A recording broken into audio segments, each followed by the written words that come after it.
Contratar bem é muito difícil. Você passa meses procurando a pessoa certa, fazendo o trabalho dobrado e muitas vezes a pessoa não dá certo e pede pra sair ou é desligada em pouco tempo. Isso é um processo muito estressante porque além do tempo você teve um custo financeiro pra trazer aquela pessoa e um custo pra desligar, além do tempo que vai ser necessário pra contratar uma nova pessoa. Porém, algumas empresas conseguem contratar pessoas e rapidamente elas já começam a entregar resultado, com muito menos dor de cabeça pra quem já contratou. E muitos gestores não conseguem fazer isso por ignorar um ponto essencial para aumentar a chance de sucesso de um novo contratado na sua empresa. Existe um processo que pode aumentar e muito a chance de uma contratação funcionar bem. E esse é justamente o objetivo desse vídeo: explicar passo a passo como fazer o onboarding do jeito certo. De um jeito que acelere o resultado da pessoa que está entrando de maneira bastante efetiva. Meu nome é Lucas Puerto, sou CEO da Palur, uma aceleradora de negócios digitais que hoje tem 14 empresas no seu portfólio. Depois de anos trabalhando nos bastidores de negócios digitais, resolvi dividir meus erros e acertos nesse canal do YouTube dos últimos 8 anos. E hoje eu vou trazer os 3 princípios para fazer um onboarding eficaz, que pode ser a diferença entre integrar novos talentos de maneira fluida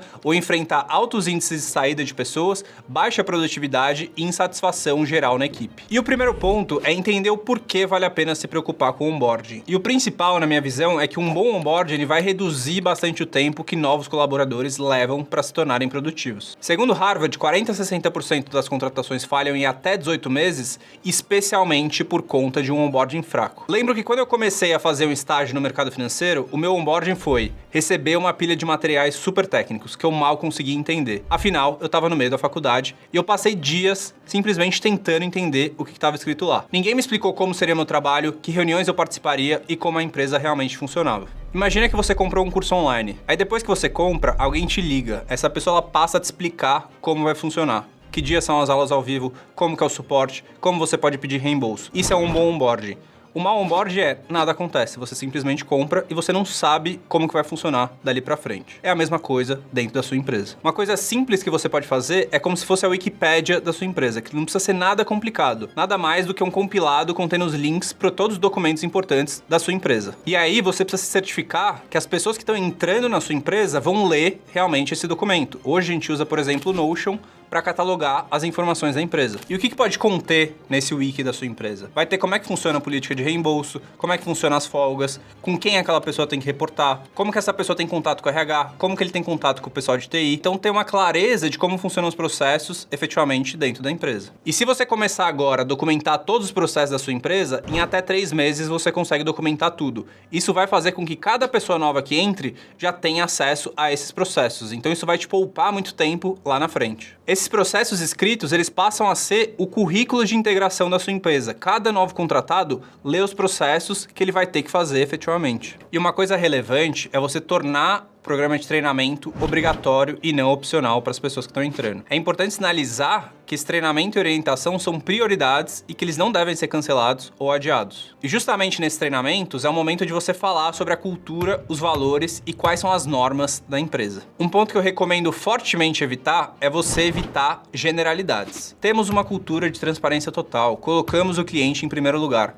O que as novas pessoas querem saber é como as pessoas socializam depois do trabalho, como são as reuniões, como o chefe realmente é, o que ele vai ter que fazer efetivamente. Tudo isso é muito mais importante do que você falar palavras bonitas. E se você é o gestor que contratou essa pessoa que está fazendo onboarding, logo depois dela aceitar a oferta, eu recomendo que você anote as principais premissas que você fez na hora que você decidiu contratar essa pessoa. Quais qualidades essa pessoa tinha que fizeram que você ficasse entusiasmado de trabalhar com ela? O que você identificou como deficiência ou preocupação? Então, nos primeiros 100 dias dessa pessoa, você precisa procurar ativamente como gestor qualquer dado para confirmar ou rejeitar essas principais premissas. E uma coisa que eu recomendo no processo seletivo é que mais de uma pessoa participe efetivamente desse processo. Dessa maneira, você consegue eliminar os vieses na hora de contratar. E aí você vai conversar com essas pessoas para entender se essas pessoas acreditam que o candidato atendeu ou excedeu essas premissas. E em seguida, em que medida e de que maneira. Assim, você consegue ter mais clareza se a pessoa está trazendo o resultado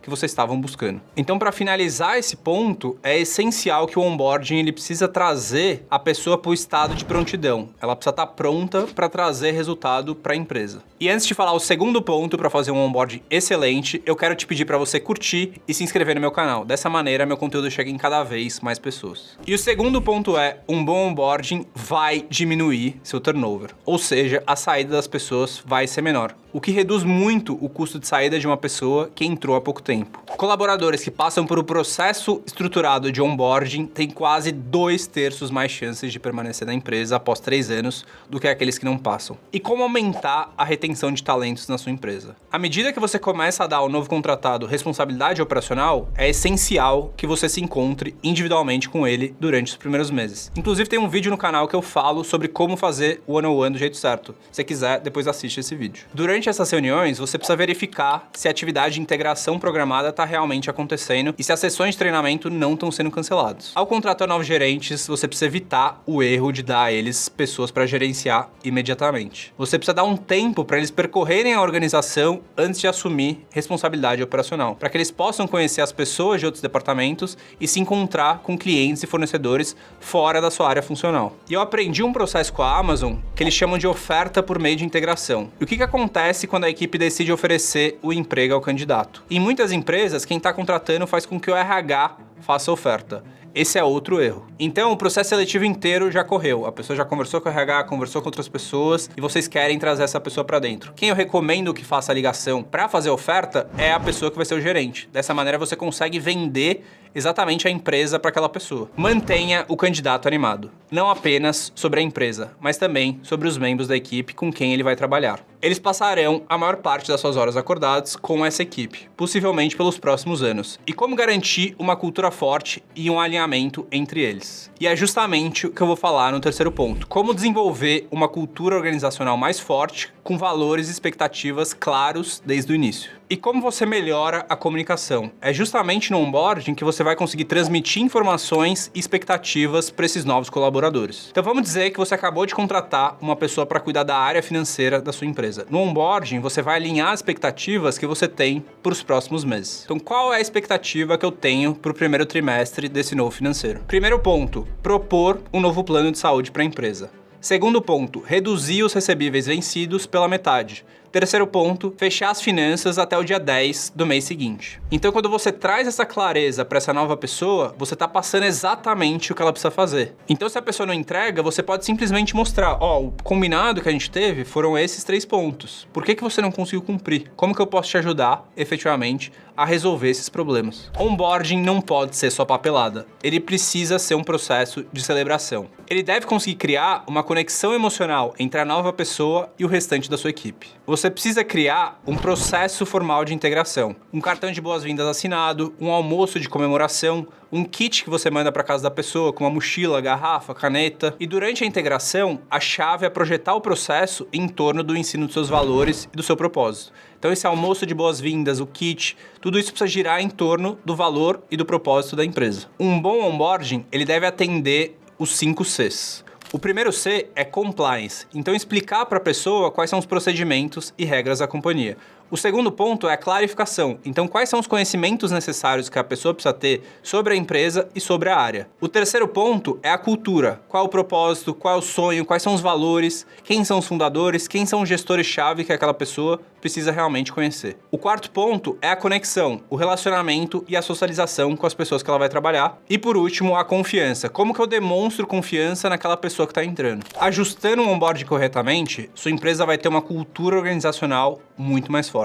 Você vai conseguir reduzir o tempo que novos colaboradores levam para se tornarem produtivos e terá também maior retenção de talentos. Fazer um bom onboarding é um processo de altíssima alavancagem, porque ele vai se refletir por muito tempo depois que a pessoa entrou na empresa. Mas, obviamente, ele não é suficiente para que a pessoa consiga performar para sempre. Você precisa desenvolver outras técnicas de gestão e no vídeo ao lado eu trago as técnicas de gestão do livro que foi mais importante na minha formação. A terceira lição foi inclusive um grande diferencial no nosso resultado. Assista se você quiser aprender os princípios do ACO da Intel, Andrew Groove.